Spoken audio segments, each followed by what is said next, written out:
quand il y a 5 ou 6 ans, j'ai découvert le livre de Ruth Stout, publié en 1961 aux États-Unis, je me suis demandé comment il se faisait que 60 ans après, il n'avait toujours pas été publié en France. Alors certes, être autodidacte sans aucun diplôme agricole, sans doute dans un pays tel que la France, le pays de Descartes, le pays des grandes écoles, le pays de l'ENA, cela était-il rédhibitoire?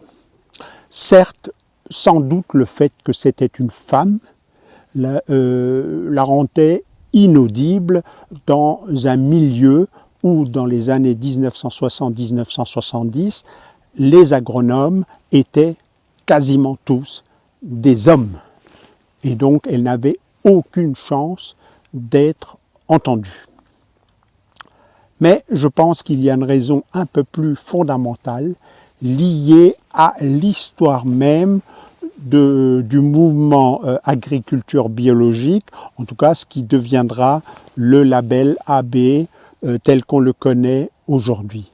Ce mouvement s'est, à mon avis, focalisé sur la dérive de l'agriculture vers une utilisation intensive des engrais de synthèse et des pesticides de synthèse. Et donc, toute la mouvance s'est montée comme une sorte de réaction à tout ce qui était chimique, on va dire. Et par conséquent, le dogme qui s'est imposé est tout ce qui est naturel est autorisé. Or, le travail du sol, les chamboulements que l'on impose à son potager ou à ses champs est quelque chose qui était considéré comme naturel. Au contraire, c'était même une solution au fait de renoncer aux herbicides. Puisqu'il n'y avait plus d'herbicides, il fallait biner, sarcler, labourer, fraiser, etc. davantage. Et donc le mouvement bio, en France en tout cas, s'est engouffré un peu dans cette voie avant de mettre un peu marche arrière, et encore de façon tout à fait marginale, 50 ans plus tard.